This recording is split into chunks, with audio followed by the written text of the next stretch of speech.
The station floated at the edge of known space, silent and massive, shaped like no human design.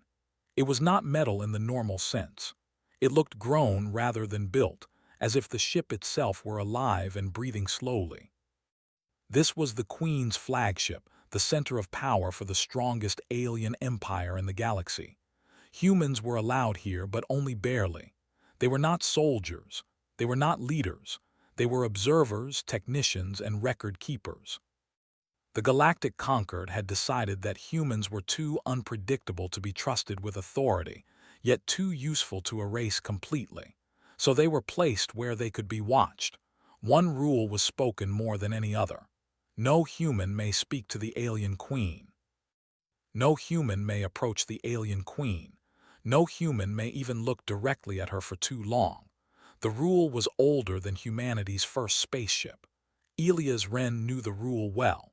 He had memorized it the way one memorizes gravity, something you do not challenge if you want to live. Elias was a systems analyst, chosen not for brilliance but for patience. He fixed things no one else wanted to touch: old systems, forgotten pathways, living circuits that reacted badly to perfect logic. The alien engineers hated working with those. Elias did not. Humans were used to broken things. He lived in a narrow private room deep inside the ship. The walls were smooth and dim, glowing softly like moonlight. The air always smelled faintly clean, almost like rain. It never changed. That night began like every other. Elias finished his shift repairing a failing memory conduit that carried ancient data through the ship's core. The aliens had tried and failed for weeks. Elias had solved it by introducing a controlled error, something no alien engineer would ever do. When he returned to his quarters, exhaustion pulled at his bones. He removed his boots, sat on the edge of the sleeping platform, and stared at the wall. He wondered, not for the first time, why the Queen allowed humans to stay at all. Her species ruled through silence. She never addressed the conquered directly. Orders were felt, not spoken. Entire fleets moved without a single word from her mouth. To them, speech was a weakness. Humans were all speech. Elias lay down and closed his eyes. That was when the room changed. The soft glow of the walls dimmed. The air grew heavier, charged like the moment before a storm. Elias sat up immediately, heart racing. His training screamed at him that something was wrong. Then the door opened.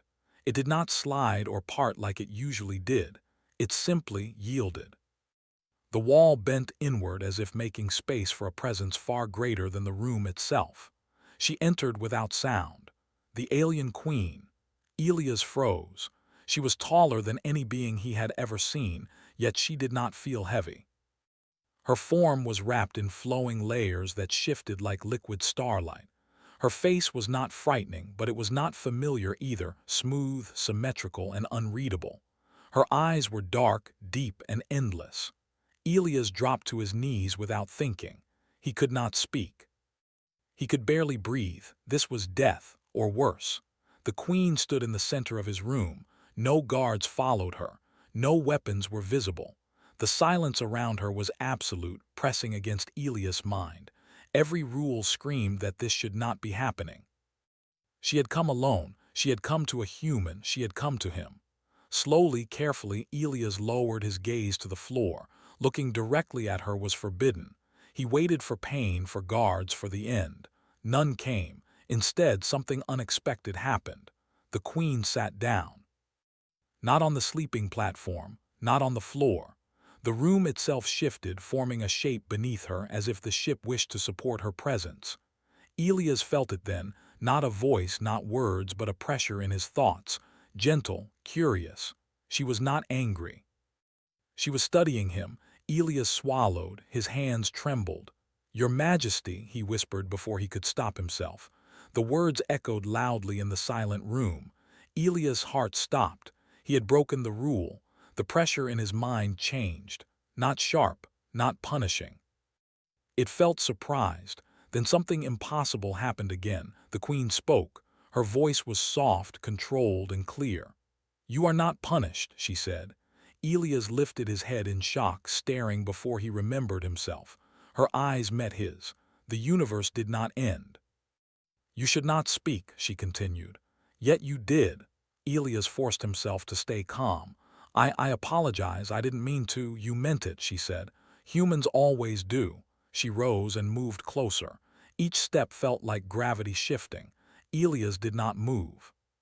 Fear wrapped around him, but beneath it was something else, a strange sense of being seen. "I have watched you," the queen said, "for many cycles." Elias blinked. "Me? You repair what my people abandon," she said. "You succeed where perfection fails." Her words settled heavily in his mind. "My engineers follow flawless logic," she continued. "Yet the ship decays." Elias thought of the controlled error he had introduced earlier that day. "You break rules to make systems live," the queen said quietly. "Why?" Elias hesitated. He knew he should be careful. This was not a conversation any human was meant to have. "Because life isn't perfect," he said slowly. "If you don't leave room for mistakes, things snap." The queen studied him in silence. "Mistakes are inefficiency," she said. "Maybe," Elias replied, surprising himself with his calm, "but they're also how we learn." The ship hummed faintly around them, almost listening. The queen turned slightly, her gaze drifting to the walls. "My people mastered logic long before your species discovered fire," she said. "Yet we no longer grow." Elias felt a chill. "Grow how?" She faced him again. "We endure, we maintain, we repeat." The pressure in the room deepened. "There is a coming failure," she said. "One that logic alone cannot solve." Elias' mouth went dry. "Then why tell me?" "Because humans endure failure," the queen said. "You survive it, you change because of it." She stepped closer, close enough that Elias could see faint patterns moving beneath her skin like constellations. "I am forbidden from speaking to you," she said. "Yet I chose to break that law." "Why me?" Elias asked. The queen paused. "Because you are unimportant," she said. Elias felt a brief sting, then understanding followed. "No one watches you," she continued. "No one fears you, that makes you free." The truth of it settled deep. Elias had lived his whole life being overlooked, ignored, invisible. And now the most powerful being in the galaxy stood in his room. "I will return," the queen said. "You will listen, you will answer, you will not tell anyone." Elias nodded slowly. "If I refuse?" he asked. "You will forget this night," she said simply. The idea terrified him more than death. The queen turned toward the wall. The room shifted again, opening a path for her. Before she left, she stopped. "Sleep, Elias Wren," she said. "Tomorrow you will repair more than machines." Then she was gone. The wall sealed itself. The lights returned to normal. The air lightened. Elias collapsed onto the platform, shaking. Had it been real? His door chimed softly, routine system check. Normal, ordinary, but something had changed. Deep within the living ship, systems adjusted themselves around a single human presence. And far above the station, unseen forces began to move. Because the alien queen had broken the oldest rule. And humanity had been invited into the silence.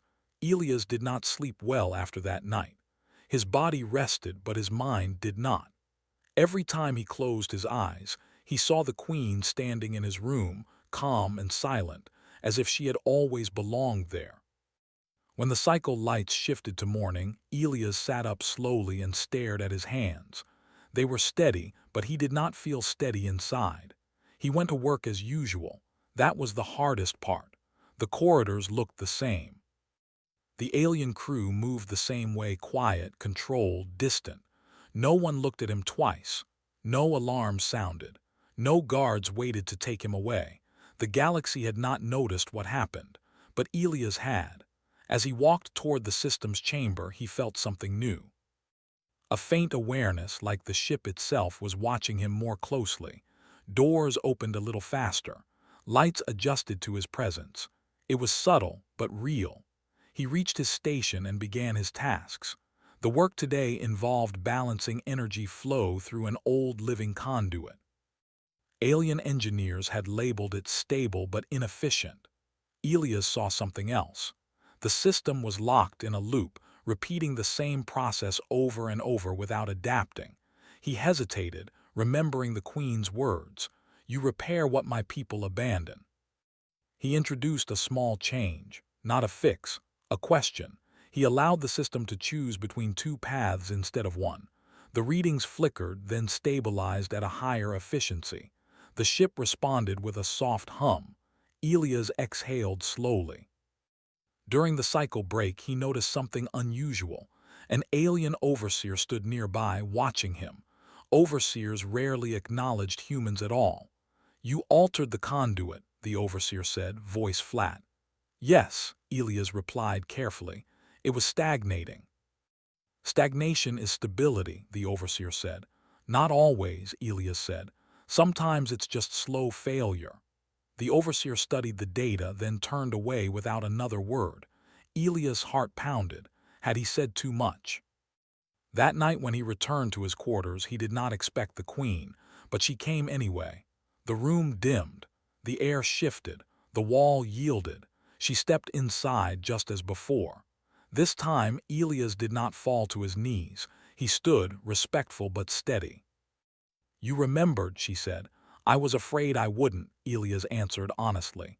"Fear anchors memory," the Queen said. "Your species understands this." She moved closer, her presence filling the small space. Elias felt the familiar pressure in his thoughts, but now it felt less overwhelming, almost conversational. "Today you changed the conduit again," she said. Elias nodded. "Yes." "Why?" "Because it was trapped," he said, "doing the same thing forever." "That is how my people survive," she said. "That's how you last," Elias replied, "not how you live." The Queen was silent for a long moment. "Show me," she said. The room changed. The walls faded, replaced by a vast mental space. Elias felt as if he stood inside the ship's mind. Streams of data flowed like rivers of light. Systems overlapped in perfect order, too perfect.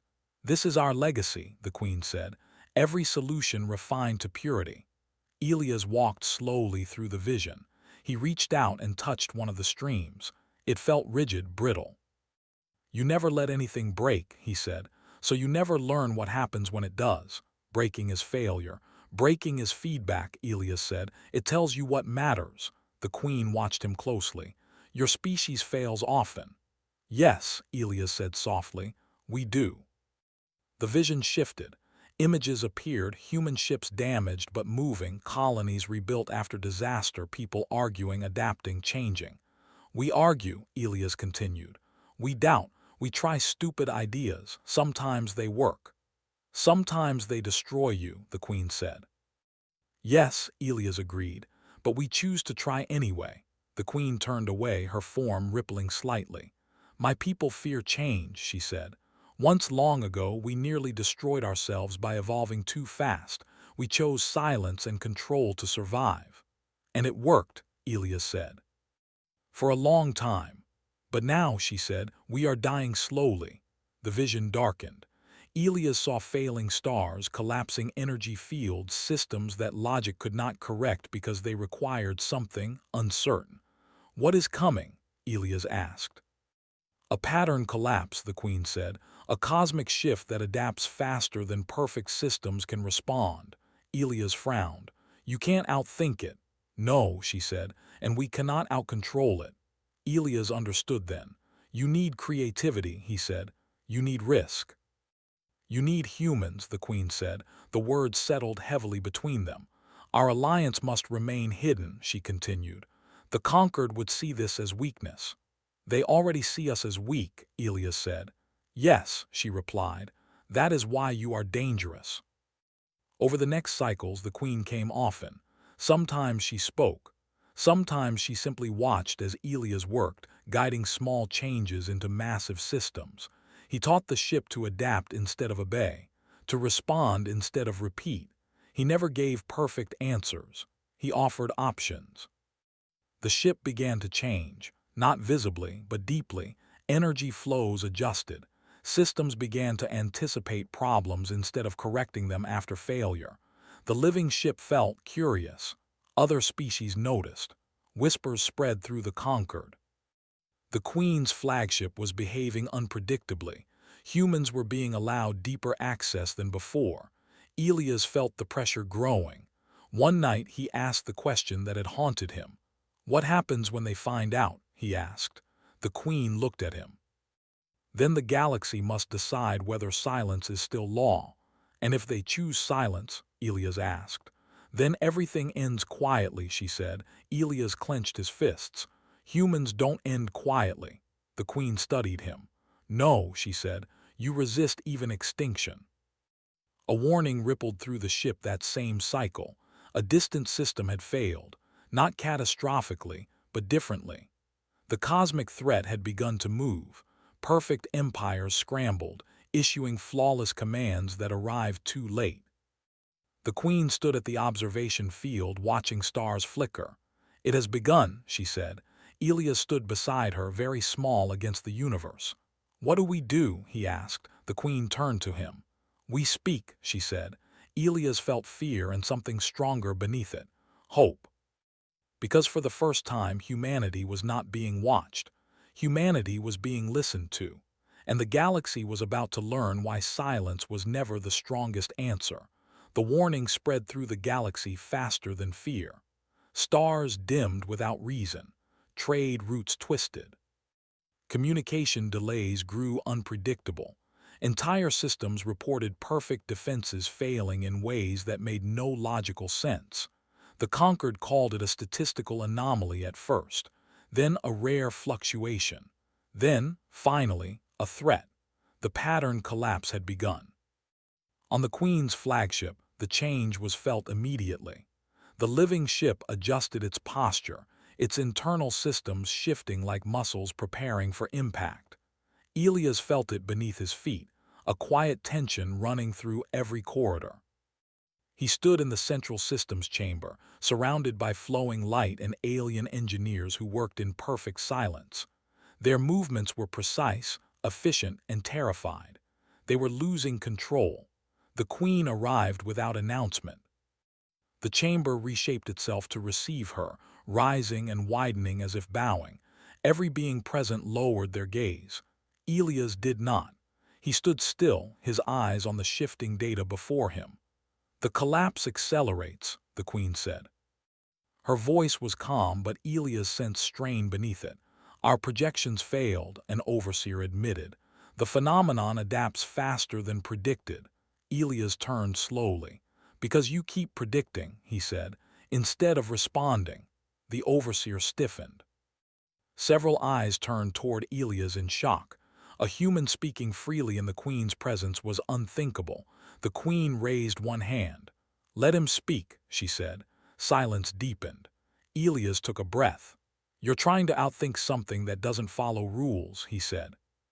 "It's not a puzzle, it's more like weather." "Weather can be modeled," the overseer said. "Not perfectly," Elias replied. "You prepare for storms, you don't command them." The data streams shifted suddenly. A nearby star system collapsed into darkness. Fear rippled through the chamber. The Queen turned to Elias. "What would your species do?" Elias swallowed. The weight of the moment pressed hard on him. "We'd stop trying to control it," he said. "We de-adapt around it, build flexible systems. Accept losses where we must so we can survive overall." "That approach lacks efficiency," the overseer said. "It lacks certainty," Elias corrected. "But it gains time." Time was something the Conquered no longer had. The Queen looked around the chamber. "My people fear uncertainty," she said. "Yet certainty is killing us." She faced the gathered leaders of the Conquered, their forms flickering into the chamber through distant projections. "For the first time," she said, "I will break silence before the galaxy." Shock rippled through the network. She turned to Elias. "You will stand with me." The Conquered erupted in protest. "A human cannot. This violates ancient law, the Queen's authority." The Queen raised her voice, and the chamber fell silent. "Law exists to preserve life," she said, "not to end it." Elias felt his heart race. He had spent his life unseen, unheard. Now the galaxy was turning its attention toward him. The broadcast began. Across countless systems, beings paused in their movements as the Queen's presence filled their minds. Her voice carried not command but truth. "We face an adaptive collapse," she said. "Perfection has failed us. Silence has isolated us." She gestured toward Elias. "This human represents a species built on failure," she continued. "They survive not because they are flawless, but because they change." Elias stepped forward, hands shaking, and spoke. "We don't have all the answers," he said simply. "We never do, but we try anyway. We build systems that bend instead of break. We accept that mistakes will happen, and we learn from them fast." Data poured in from human colonies, ships rerouting creatively, networks rerouted through damaged nodes, crews making imperfect but effective decisions. The contrast was clear. Where perfect systems froze, human ones moved. The Queen issued the unthinkable command: authorize human adaptive protocols across all conquered systems. The galaxy hesitated. Then the collapse surged again, tearing through a major defense grid like water through stone. That was enough. Orders changed. Systems unlocked. Humans were allowed access, limited at first, then widening rapidly. Elias worked without rest. He guided teams through chaos, not with strict commands but with principles. Try, adjust, try again, accept loss, keep moving. Ships survived by abandoning formation. Cities saved power by cutting non-essential systems without waiting for approval. Networks rerouted through unstable paths that no perfect logic would allow. The collapse slowed, not stopped, but slowed. Hope returned. The conquered stabilized just enough to breathe. When the crisis finally eased, the galaxy was changed forever. The Queen stood alone with Elias in the observation chamber, stars slowly brightening again. "It is done," she said. "For now," Elias replied. She looked at him. "You have altered the course of civilization." Elias shook his head. "Humans didn't save the galaxy," he said. "You listened." The Queen was silent for a long moment. "I will change our laws," she said. "Silence will no longer be absolute. Perfection will no longer be our goal." "And humans?" Elias asked. "They will no longer be observers," she said. "They will be partners." Elias felt a quiet pride settle in his chest. The Queen turned toward the stars. "You were chosen because you were invisible," she said. "Now you are not."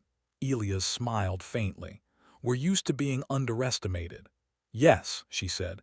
"That may be your greatest strength." As the flagship moved forward, its systems alive with adaptive thought, the galaxy watched humanity with new eyes.